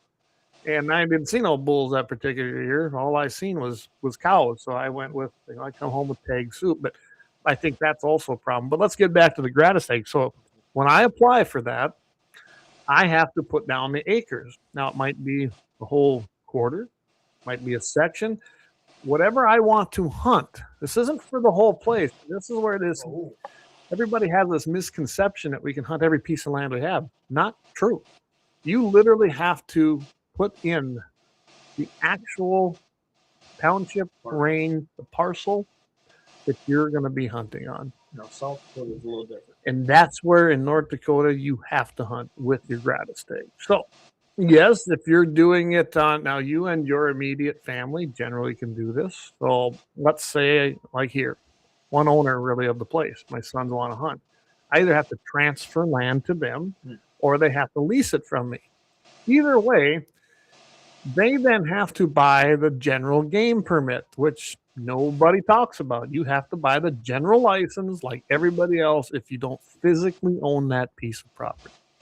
So if you're leasing property, you can get your gratis tag for that property as long as the landowner who actually is renting it to you doesn't want the hunting rights and allows you to do that. If you are leasing it, so you have to buy your general game license. So it is not a free tag, and you still have to put the parcels down. By the way, the landowner is in a one tag system, which I think would be a good one. We may hunt the archery season, the rifle season, and the muzzleloader season, but we can't take 3 deer. If you put in for gratis, that's 1 deer. Okay? 1 deer. That's it. Now, if I choose to hunt archery, I can, but then I'm done. If I choose to hunt the rifle, I'm done. If I want to hunt muzzleloader, I have to wait till muzzleloader season to use my 1 tag. And I can't apply until, I got to look this up but I think it's even the 3rd drawing. And if there's any tags left in them seasons, then I can apply. So don't tell me about this, all you entitled. I'm going to be nice. Turn over a new leaf and all. But anyway, you apply for an archery season. Then you apply for a rifle season. Then you apply for a muzzleloader season. If there's leftover tags in any of them, you apply for them. And you may hunt anywhere in the unit. So don't give me this crap of what our entitlement. It's not what you guys make it out to be. It pisses me off. We pay the taxes on this land, not you. And it's not a right to come on our land. It is specifically a privilege. You may have the right to hunt, but you don't have a right to private property. And I'm getting sick and tired of the entitlement mentality. And when you go on this site and read this, that is what you see so much of under there. And it gives all of you guys a bad name when you're out there calling landowners greedy, entitled.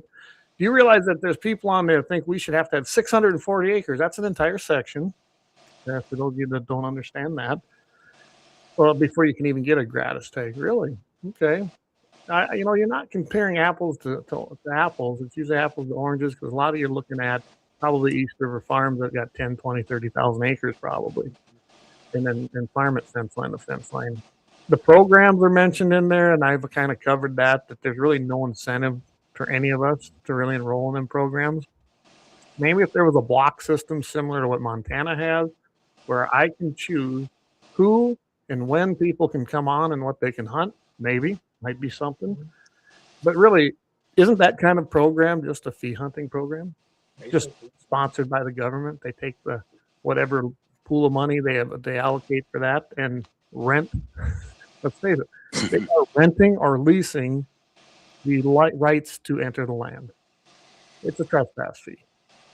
And I can do that without the government. So, there's no incentive there. But anyway, that's kind of my rant on this. I'm not going to go too deep into all the comments. If you want, go look at them yourself. Be nice on there because you can't argue with stupidity. You're never going to change somebody's minds. Derek, I know you. You're listening. I know you do once in a while. Really don't care what you think. And by the way, don't ask to hunt because you're never hunting this land. That's the way that'll be. Pretty much, I've got everyone's name there that I won't let hunt on our land now because I went through every single comment. And that's what people like us do. I'm not the only one. How'd it work for antelope? Okay. That worked great, didn't it? Yeah, it worked great. 6A, 180 tags. I hadn't seen 180 antelope tags in this unit since I've lived here. There were more than the 50% of landowners that applied for gratis. Too many. They hit the threshold. So then we went into a lottery. So there were several landowners that did not get tags. And then nobody got to hunt. Worked out great, didn't it? Worked out great. Because here's what happened. You burned up the Game and Fish, though. They got what they wanted. They got their fee. They got their license fee. Then they turned around and you burned up your points. Some of them guys had 6-7 years worth of points. By the way, I think you got to buy them points now too.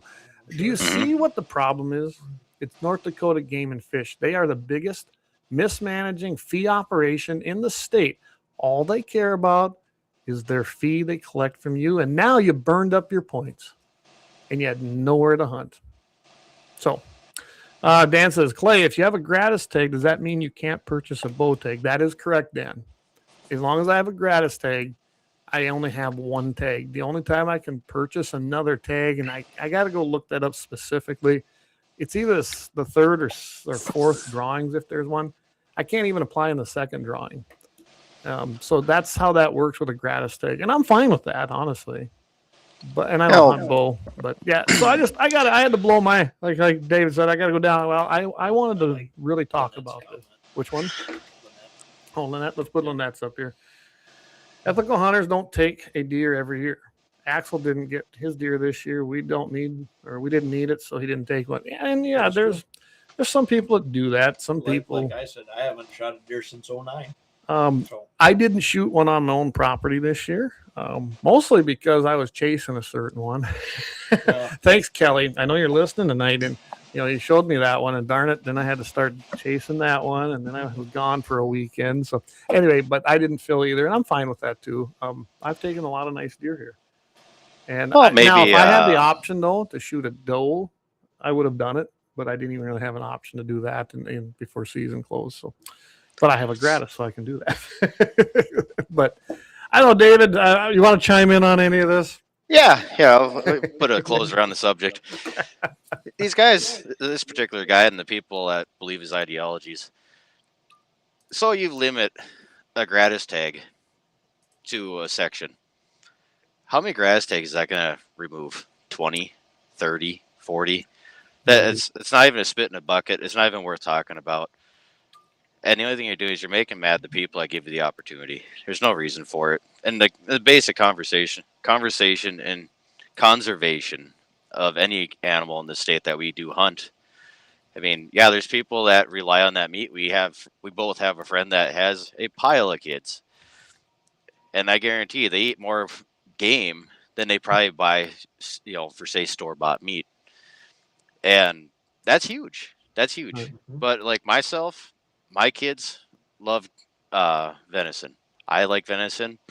The missus, she'll eat it when I sneak it. But the reality of it is do I need a deer every year?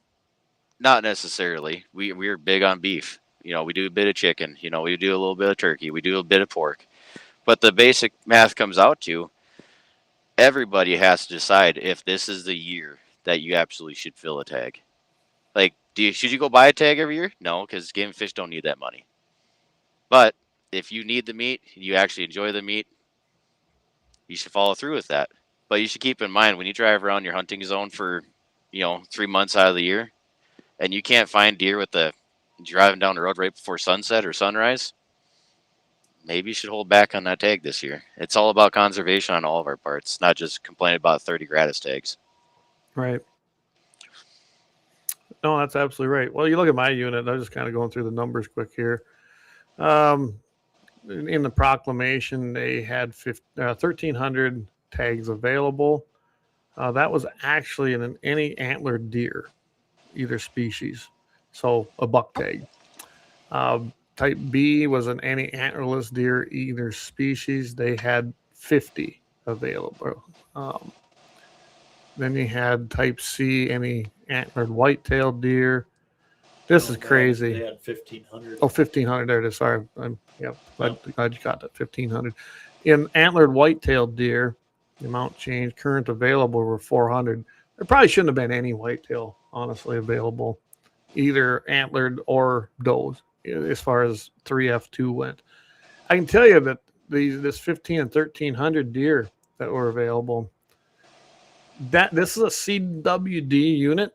There weren't enough deer to support the amount of tags that they had available in 3F2. It's just plain and simple. Was this a year here to take a mule deer? Yeah, it was. The whitetails have died off a lot, EHD. But right now, we have a ton of mule deer that came in and moved into their place. I like to hunt either one. I'm good. And we had some nice ones on the place this year. And I was happy that the guys that were here hunting, like Kelly and his boys, and my buddy Chavez had a couple doe tags with his kids.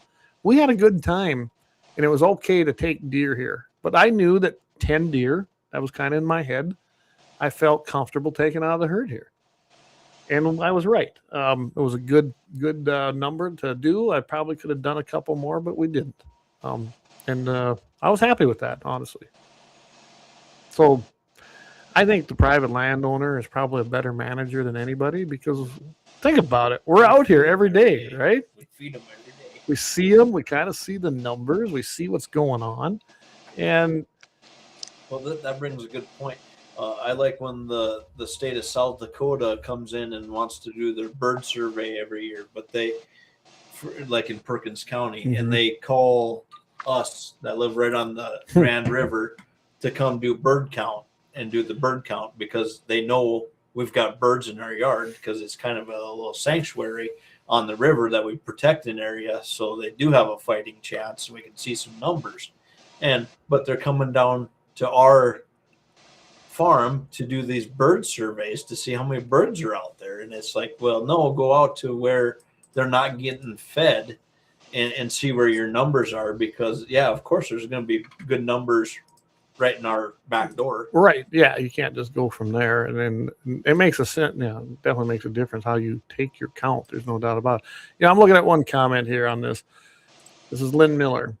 There's only one solution to the problem. Do away with gratis tags altogether. Everyone enters the lottery, no exceptions. The revenue will increase. Also eliminate all the non-resident licenses until the deer herd increases. To do this, it will take state lawmakers and legislation. This has happened in other states in the past. Well, I can tell you this. I like what the guy below him said. Yeah, good luck getting hunting access. I definitely agree. And I don't think that's really the problem when you really look at the amount of gratis tags. I'm sure some units, because of the low number of deer right now, and I still say that's due to a lot of mismanagement. I truly do. I really believe that if you had better management, I think you'd see more deer. This wouldn't be an issue. But in some units, all the gratis tags go to landowners, and why shouldn't they?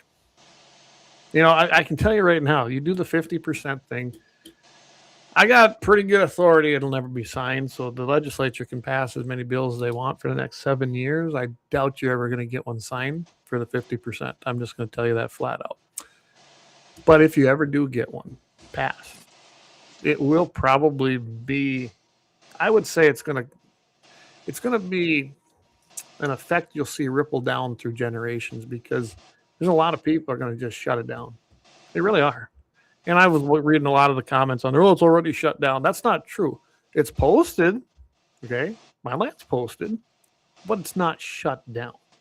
Obviously, I had people here this year, but I can tell you this, I could see it getting shut down, or like I did during the property rights thing.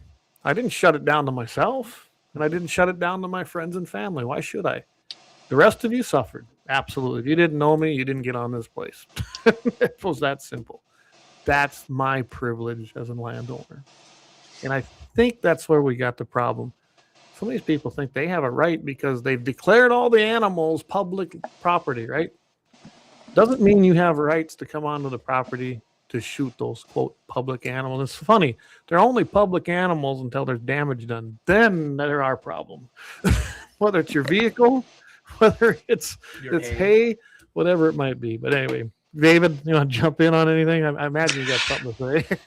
No, we beat this horse to death. I think we can move on to our next subject. I think we all agree that the landowners need to be respected. A whole episode on that. Well, I think you're right. We've beat it pretty good. I just, this is very passionate to me. There's no doubt about that. I'm sure I can see that. You know, Blackbeard, he said, Leon says, tell us how you really feel, Clay. Now he goes, what's your definition of nice?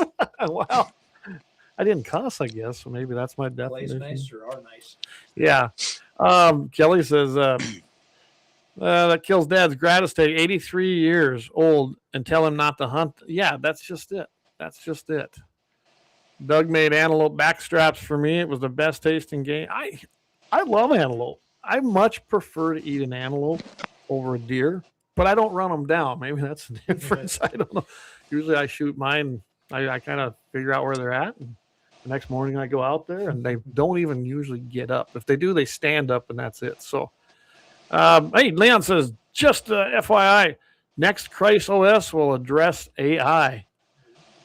Oh, boy. Yeah, that isn't hard to connect that, and I think I'm gonna have to tune in for that for sure. So, all right, well, I'll tell you what. I think maybe we should discuss these shootings a little bit, guys. Yeah, there's not a lot out there. I mean, there's things out there. We're gonna take one more quick break, then that should. We might take one in between that. We're not a radio station, so we can kind of mix it up. So, we'll take one quick break here. So thank our main two sponsors, and we'll be right back. And we're gonna talk about Australia shooting, Brown University, and some other things.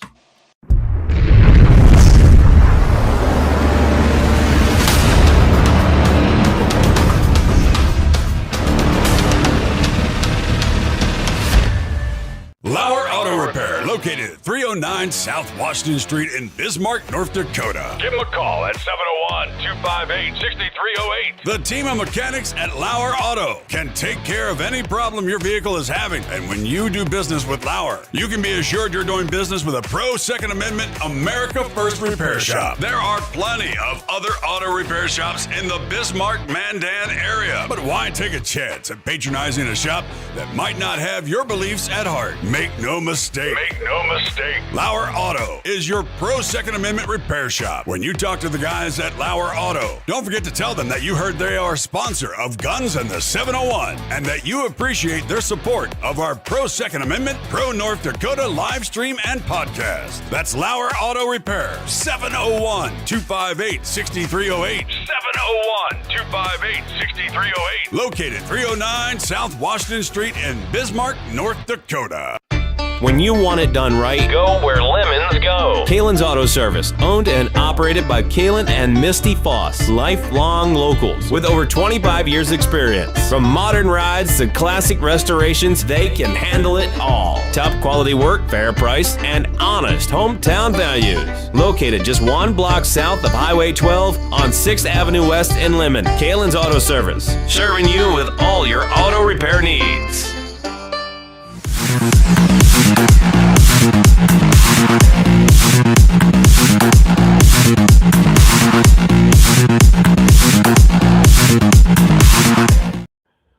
All right, we're back. So, by the way, Tom sent this. I'm going to put this up here. He says it's the most states with guns.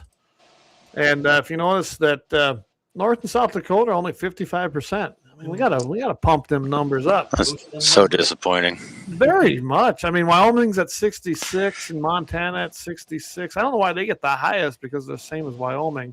And then it just kind of falls from there. I mean, California 28. That don't surprise me. I know why Montana's more because they have less people. Oh, it's okay. More per capita. Well, Yeah. that's probably true. But yeah, the lowest looks like it's New Hampshire, Maine, maybe. No, New Hampshire, it looks like in there at 15%. Oh, Massachusetts. Sorry. Massachusetts and Rhode Island, 15%. New Jersey, 15%. Yeah, that really don't surprise me. So, yeah, there's a little chart. Thanks, Tom, for sending that. That's from the Pew Research Center. The Pew. That's nice. United States has more guns than in its population, with civilians only almost 400 million. Yeah, and it's actually probably higher than that, some of the latest estimates. But Clay has half of them. Yeah, I got a few, I guess. But yeah, I'm proud that the United States is such a heavily armed country. That doesn't bother me at all. All right, so let's just jump into this here a little bit with some comments. So 18 Wheel says, remember the communist slogan, you will make nothing, own nothing, and be happy. Yep, and be happy about it. So Leon says, regarding the shooting in Australia, you do realize that all the heroes there did not wear uniforms or a badge. As a matter of fact, the cops were cowering behind the vehicles. That's right. Frozen for 20 Isn't that sad? You know, so if you, and I don't think, I see that here sometimes. I don't think it's as bad, but I have literally been in areas where something startling happens.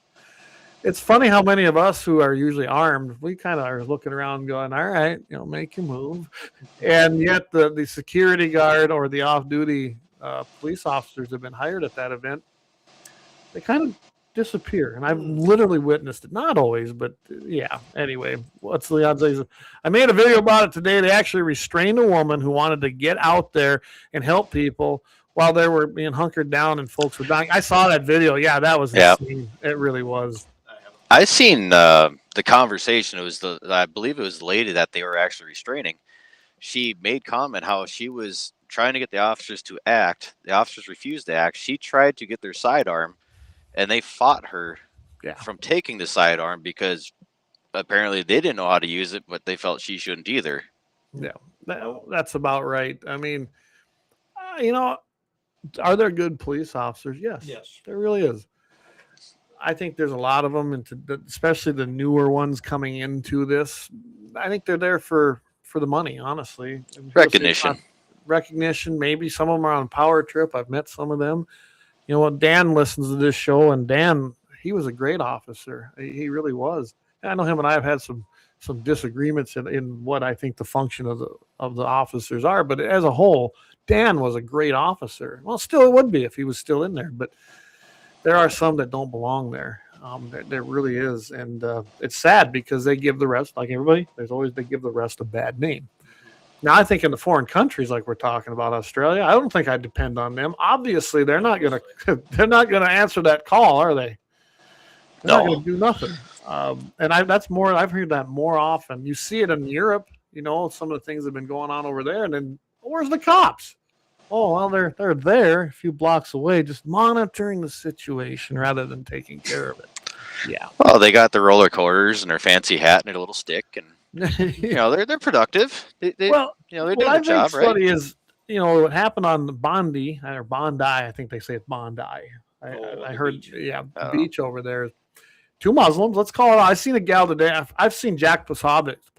Is that how I pronounce his name? Anyway, Jack was actually on Steve Bannon's show. He called it out today. He goes, he was basically what CIA, I think is what his job was. He goes, this is an ideologic war. He says, this is a war with Muslims and non-Muslims, whether it be Jewish people, whether it be Christians, Catholics, name your denomination. It's a war against non-Muslims. And he's right. And all these attacks we've seen. Now they're saying that one in Ohio, there was a professor also that was shot and killed, and they figured that's related. I'm telling you, what did we see here just recently with the 2 National Guard members? This is what they do. the Muslims in this country, they are trying to implement Sharia law. We're seeing it in Dearborn. My goodness, Dearborn's a wasteland. And that's what they do. When they project their call to prayer, that's more to just say, hey, listen, we're here. We're not going away. Why don't we project something every day like our chimes or something? Let's answer them back. National anthem national anthem every time they do that. But no, we don't. Church bells. Church bells. Just church bells. Let them ring. They hate Christians. I've personally read the Quran. Do I recommend it? No. If you do, you should. It's hard because you got to read this thing in small doses. But the pillars within the Quran, they advocate this to all of their members, their followers, their cultist membership. And if they can't convince you to basically join, to go over to their side, they are supposed to do away with you. That's written in there. I'm not going to say the exact word. Or a blood tax. Or blood tax. I don't remember the term. It was incredibly difficult to even pronounce. But the blood tax, either you pay the tax or, Yeah. Yep. But you wait. We're going to see this great experiment and how it turns out in New York City, starting January 1. Some of the people that guy is already appointing, I don't see good things happening. Yeah, you're right, Leon. He goes, they conquer now through dumbass liberals. Well, look what's happening. Just go to Minnesota and take a look what's happening within the Somalian communities. Enough said. I mean, that's really, if you don't know, you're not paying attention. We got problems in Fargo. We're starting to see them in Bismarck, David. And I'm up there. I'm starting to see them. They're becoming almost clannish. They're not to be trusted, plain and simple. I know that there was talk of a mosque being put even in a little town not far from me. And when that came up, I actually attended that meeting. I said, well, I can tell you right now, I'm going to slaughter pigs. I'm going to take everything. I'm going to take the blood, the entrail. I'm going to spread them on that ground. They'll never build a mosque. I don't want them here. And that died fast, thank goodness. That never came to fruition around here, which is great. So anyway, Australia. Now, I don't know. Australia's got some pretty tough gun laws, but they're all trying to say they weren't tough enough. Have you been hearing this? Oh, yeah. I mean, they get out there and all their government leaders get up and say, well, we got to do more now. Really? You pretty much disarmed the populace. They took all the guns. I mean, there was what, you could have a shotgun and some single shots. I'm not even sure what they could all have. But I mean, I know that lever action Winchesters were confiscated in a buyback, which they can't ever buy them back because they never owned them. It's just a paid confiscation. It's potentially a plug for another show, but Mark and Sam After Work, it's a couple that runs a performance shop for automotive, but their passion is long range shooting. They will not compete. They shoot ridiculously long distances all the time. And that's actually what got me myself hooked into long range shooting. Okay. And on their show, on their YouTube channel, they've been talking about and explaining on how their government has been pushing to restrict even more and take away even more stuff. There's less firearms altogether, the ability to buy ammunition or reload ammunition. They've been on this battle for some time. And to the point now is like the shooting, I feel, is going to be like the good old fashioned Obama. Don't let a crisis go to waste, you know? Yeah, David Axelrod. Yeah. That's about it. Don't let a crisis go to waste, especially from that side of the aisle. And they don't. I mean, they make everything. Look at Schumer on the floor. What was he touting? Gun control. More gun control. Yeah. Why is it always the fault of the legal gun owner and never the person who did it? Seriously. Yeah. I always like to, I know why, but in all reality, they always want to blame those of us that own them. Most of the guns in this country are owned legally. They truly are. I mean, right there's a great example. Look at that. Yeah. There's a healthy collection back there. I mean, according to what the liberals say, me and Corey should be dead because these guns should have jumped up and killed us by now. Well, I mean, you pet them, right? You know, scratch it on ear. I must pay him off, or I don't know. I'm just telling you that it's never the gun's fault. It's never the item's fault. Then you start looking at the mental illness. Okay, yeah, there is probably a mental illness problem in this country. Now, I think definitions vary as to why we're having this problem. I think that the breakup of the family unit, Charlie Kirk, he talked about this all the time. One man, one woman, a strong marriage, and then have kids based in faith. And what has happened? They have chipped away for decades to destroy that fundamental format. And what do we have today? We have a lot of problem with people that have mental issues. They feel like they don't have a place here. They don't know who to turn to when things get bad. Life's hard, man. Especially, it's even harder if you don't have the tools to better yourself and believe in yourself. That comes from a spiritual belief in God. It just does. It's plain and simple. It's really not even an argument in my mind. If you're not based in some kind of a moral compass, you're going to have some problems. And I think you want to get to the root problem, it's that. They have removed church. They have removed God, or tried to, from society. They really have. Oh, yeah. And they've essentially succeeded. The separation of church and state. Which don't exist, by the way, in the Constitution. That's not the point of it. The point of it is to keep the Pope from organizing our government. That was the point of it. Not, we can't have prayer in a classroom. Yeah, exactly. And they pulled it out of there. I told Leon, I said, you better. He says, I've had a couple, so respectfully, no. I told you I had to jump in here. Right? But I like what Leon said here. He goes, life is hard. It's harder when you're stupid. Yeah, man. That doesn't help, does it? There's some stupid people are awfully happy people. She goes, as great a job that Trump and RFK Jr. are doing, I still feel we are on the brink of devastation. I'm telling you guys right now, Trump winning, we needed to have that, okay? Mm-hmm. The fight is far from over. We are so far away from the fight. These people are just lying there waiting, hoping that nobody decent runs for the presidency because they are going to pounce on this. Who are they going to run? I don't know. There's a lot. It's a long ways from the election yet. But let's focus on the midterms. I'm not worried about the presidency because if we can't retain the House and the Senate and replace some of the people in there, just because we own the House and the Senate doesn't mean we're getting anything done. We need to replace some of these people in there with this midterm run. But if we lose it, then we're in big trouble. Then it's just going to be really a bunch of really bad bills being passed, some of them making it to the president's desk and vetoed. I mean, it will come to a standstill, and then in 2 years after that, they're coming after us even harder. So don't get complacent. We are far, far from winning this. Long ways. And Trump winning was just a pause in that, okay? Just a pause. And he's only got one term. So keep that in mind. Leon, God-given right to keep and bear arms, not a privilege granted by bureaucrats, but a fortress against evil. No begging, cowering cops for a gun. No standing powerless as radicals rampage.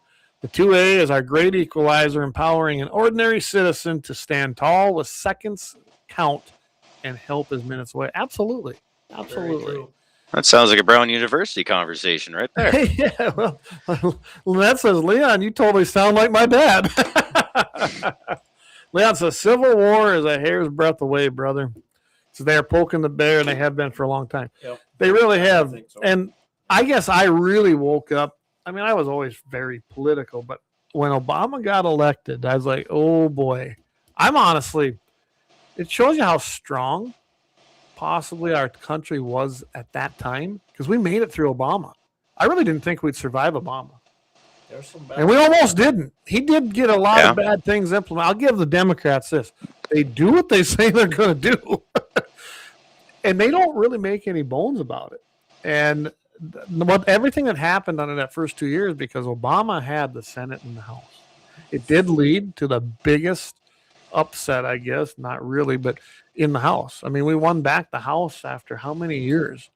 And did it do us a lot of good? No, the Senate still was out there. But I'm telling you right now, this is far from over. And everybody better be on their toes because these things might be your only defense. Seriously. It'd be like the old Reverend Brown, right? A Bible in one hand, a gun in the other. That's going to be our saving grace. Not Peter Paul. We've been in a civil war for decades, but only one side has been fighting. Boy, there's a lot of truth to that, isn't there? I do believe that too. I was very prepared after. That's when I started, pumping up those numbers, as I always say. I wasn't going to be the amateur number guy. I mean, I can tell you this: I'm prepared. I'm getting there. That's all I'll say. And David, just make it down here, okay? Yeah, we got a good barbecue, Yeah. We got plenty of game because I don't let no one hunt, right? Right. And I always worried if things really fell apart. Well, guys like me, I'm very protective of my water, my food, my beef herd, everything on this place. I guarantee you it's not a free-for-all. And if that time came in where things got that bad and you think you're going to steal from me, ask yourself if your life is worth it. Because you might be the one on the barbie. If it's that bad. That sounds rough. It's probably stringy and gross, Probably. Yeah, liberals, they don't eat much but veg. Anyway. Oh, goodness. We're really going down. I'm not even drinking tonight. They're grass fed, so I mean. Leon says this time around they imprison folks, weaponize the DOJ, and they're trying to damn us to disarm us. You're right. We never saw a time like we did under Biden. And they got close. I guarantee you, if Trump wouldn't have won this time, we'd be in a world of hurt right now. And not everybody would be going along with us. They would call us the crazies and the radicals. Well, they still do. Well, they do, but they would have really ramped it up. I really do. If you've never read the Atlas Shrugged book, do it. I'm telling you. The movies were good, but read the book. I'm telling you. As long ago as that book was written, Leon, I bet you've read that, but Atlas Shrugged, go read that book or at least watch the 3 movies because we're there. We really are. All right. So what we got to do this unless you want to go more into we're getting up against the clock because I like to keep it at 2 hours, but plain and simple, all these things we saw with all the shootings, I think they were orchestrated. I truly do. I don't think that they were by random acts. I think they were done by one particular group. That's Muslims, because if you go look, that's what we're finding out. And they were targeting conservatives. That one out there at the university ended up being a Republican vice chair or something. That they Ella Cook. There you go. What was her name? There you go. Vice president of Brown College Republicans. Yep. There you go. The other fatality was Mook Hamid Aziz. Nice gentleman. Recent high school graduate. So and he was studying to be a then, doctor or something, wasn't he? I'm not sure here. I just did a quick look here. Yeah. Apparently 40 rounds were fired into a crowded classroom. Perpetrator was Claudio Manuel Neves Valentin, 48-year-old Portuguese national and former student of Brown University. Wow. So there you go.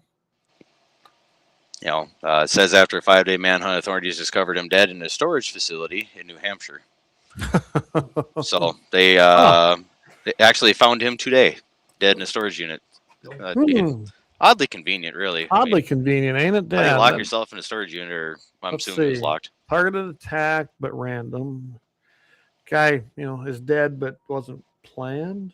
Huh. Well, we're gonna have to. I bet you we're gonna learn more about this, or not. But well, it says a self-inflicted gunshot wound is how they found him. So yeah, but we'll never really know, will we? Probably not. I mean, Clintons are the masters of suicides. So, I don't want to be Clinton. I never want to be Clinton. No, we could go down that that'd be a whole nother show. Terrible deal. Terrible deal. Yeah. Bottom line is they're going after us. These are planned. This is yeah, this is not random. There's nothing random about it, and it was targeted. So But they want more gun control. but it's always the gun's fault. Yeah, and So. they bring out that bad word that I absolutely despise: assault weapon. Assault weapon. Oh, Right. that makes my blood boil when they say that. Oh. And, assault is an action, not And- not a noun. I'm going to be having a new shirt out there too. And I already sold 2 of them, but it's going to say on there that immigration without assimilation is an invasion. And you know who said that? Charlie Kirk. I just watched it, so I was like, oh, that's going to make a great T-shirt. And it's true. If you move to this country, if you immigrate legally to this country and you don't become an American, you get the problem we're seeing right now. We can't import third world countries and not expect third world problems, because that's what's happening right now. Exactly. Right. That's my ending shot on this. There was 9 others injured in the Brown shooting. It doesn't say their condition, but apparently they might need a prayer or 2, of course. Yes. Yep. But can't forget the extras there. The last I heard, yeah, they were still there, but no more fatalities as of now that have been reported. Yeah. So yeah, keep them in your prayers, especially right now. What a horrible time to have that happen. So prayers of their families, and hopefully God's will be done there. So yeah, well, I guess, David, we got to tell everybody about this, don't we? It wouldn't hurt. I mean, So, we're not sure how it's going to work, but let's go for it. As you know, as some of you know, David's a long-range shooter. He's an FFL dealer. Friend of mine, friend of the shows. I met David through a mutual friend who unfortunately is no longer with us. But I think it turned out okay. David's become a very good friend. He's going to be joining the team here. And I don't know, you want to tell him what you're planning to do with it? You probably tell it better than I do. The premise of this new venture is I would like to highlight competitive shooting, highlight the industry as a whole, as far as the small gunsmith, the guys that actually make the accurate guns. Right. I mean, like a previous supporter of the show, Bloodline Kinetics. I mean, they do phenomenal work. I've seen what his work does. You know, maybe there's a conversation there. Maybe there isn't. Hard to say. He's an awfully busy guy. I know every time I see him, he's he's 1 foot under the ground, the other one in front of the other running. Well, so I'm going to be talking to him again. We need to get him back. And I know that he said something after the first of the year, and he gets into the suppressor line, because that's kind of what was going on there. And I can't think of a better sponsor just to sponsor your show, if nothing else. that'd be pretty handy.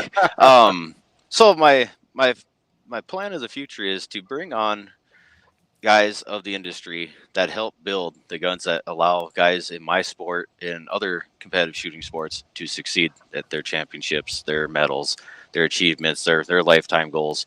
That said, I'm also wanting to reach out to other shooters that have been competing most of their lives, all their lives, been instrumental parts of our community, of the shooting community. Because the reality of it is we do have a sanctioned shooting body here. It's the NDSSA, North Dakota Shooting Sports Association. They cover CMP, they cover the NRA sports. So we have everything from trap shooting to silhouette. I think we carry 4 or 5 different types of pistol shooting, from standing still to running around. Yep. Rifle, high power, small bore, for indoor, outdoor. I mean, we have more than 2 handfuls worth of shooting disciplines that are shot right here in this state. A lot of people don't realize that. We have 1,000-yard range right in the heart of North Dakota. Yep. There is probably not 2 handfuls of 1,000-yard ranges in this country. Yeah. So we have a great opportunity here. The amount of rifle or of gun ranges in general in North Dakota, and indoor ones. I mean, this state is really a wealth of shooting facilities. And NRA Foundation, when I worked with them, we helped build a lot of them.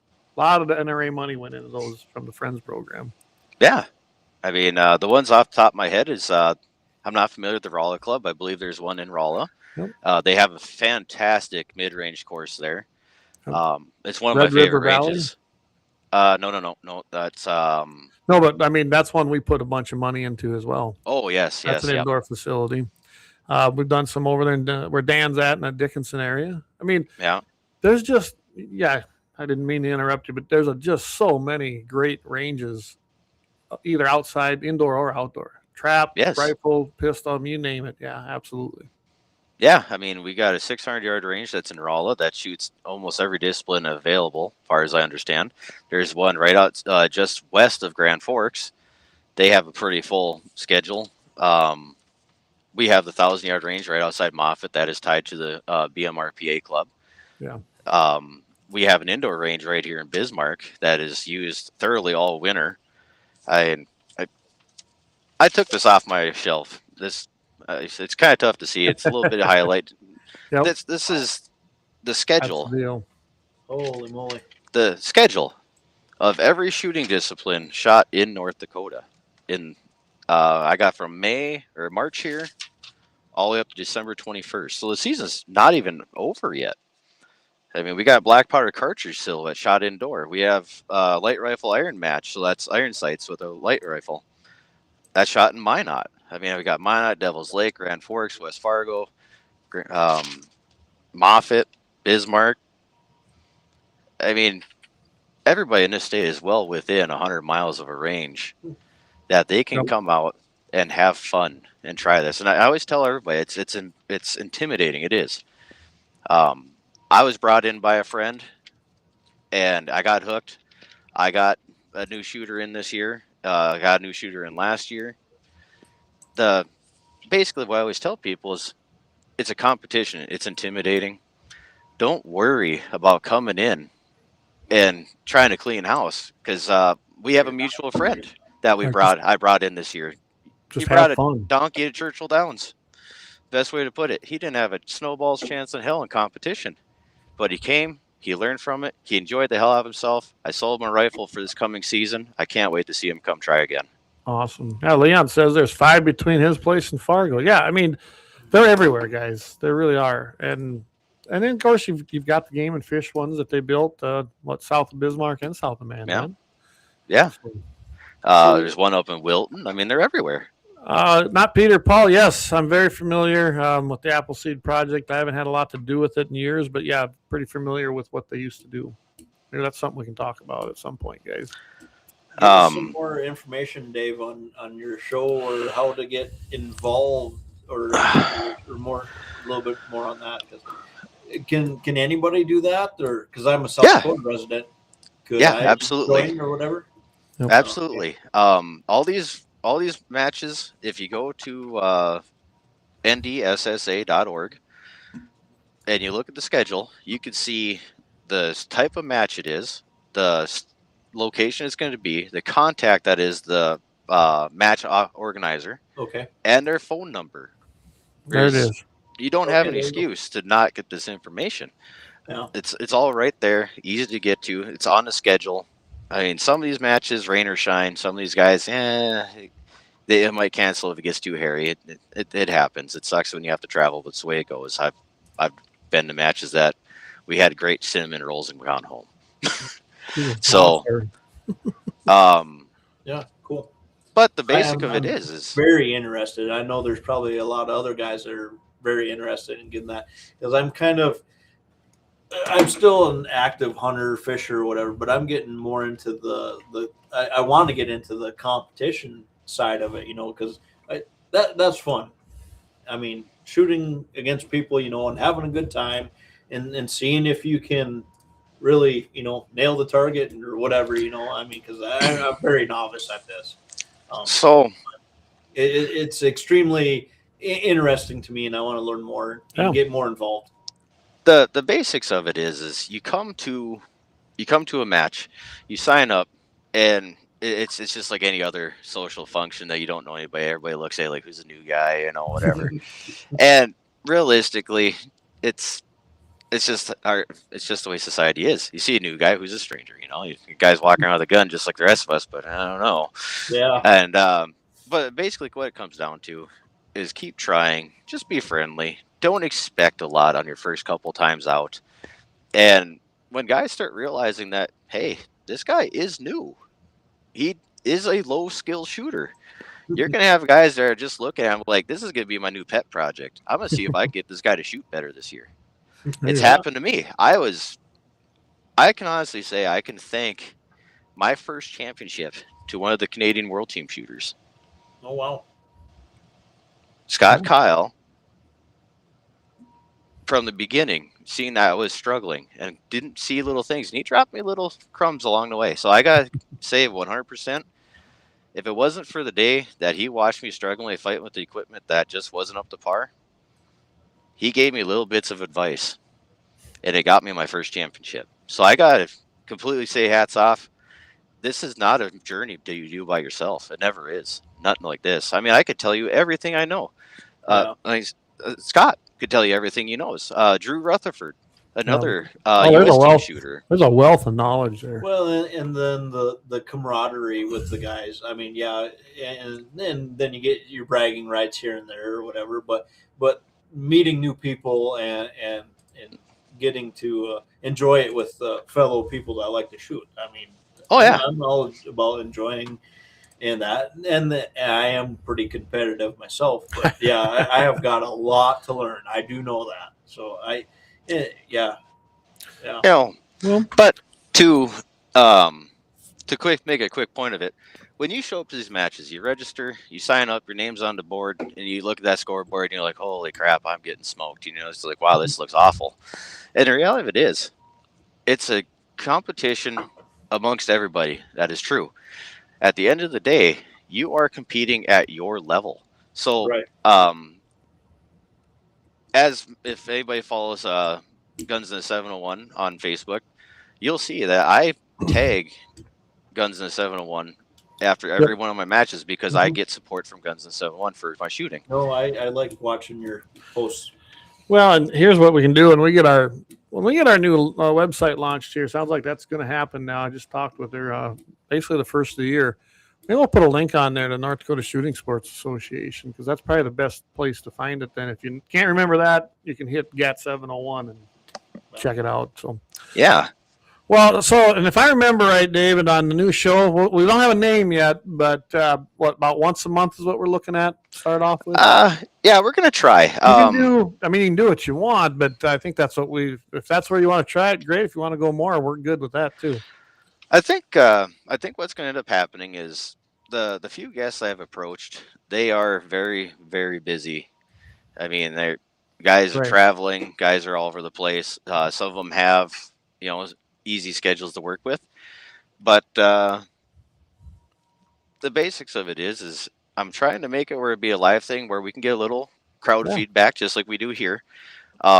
If not, if I can get something put together where I have a scheduled plan, because the thing is that this is going to be an exciting time.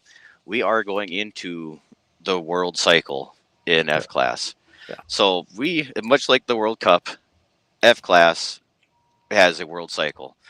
So we're coming back into that. So the guys that are on the teams, they're starting to get serious. They're going to start making more matches. They're going to quit testing. They're going to start applying and practicing. And there's nothing more infuriating and touching at the same time to be within arm's reach points of beating one of the world team guys. And then they go, yeah, I've been testing new bullets today. I mean, it doesn't matter if they're testing or not. It's just nuts. They just will reach out and poke a hole in the target with their fingers, those guys can shoot. But when you get into this stuff, but let it be known that you compete on your own level. So, like, there's a high master, master, expert, sharpshooter, and marksman. There's it's based off percentage of accuracy. So, like myself, if you've seen my post this year, you'll see that I would say I took 4th overall, first in my class.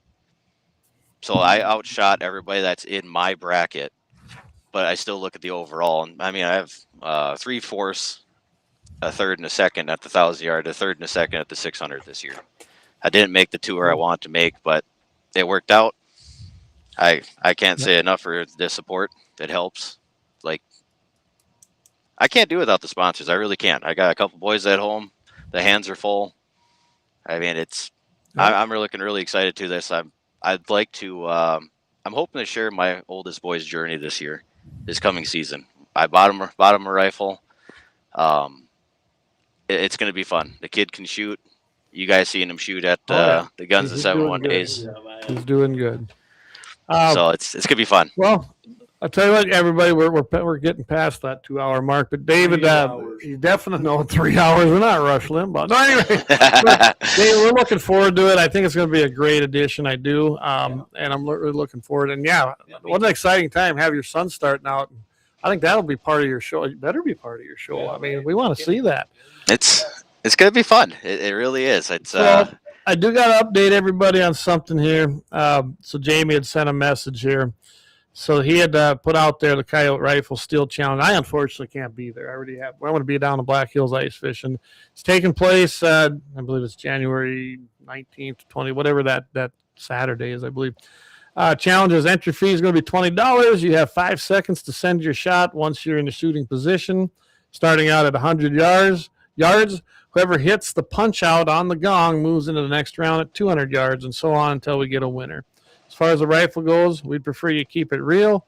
We seriously doubt too many people hunt coyotes with something like a 338 Lapua 20-pound bench rifle or 50 cal. 300 Win Mag, 7mm PRC, and the like would be fine.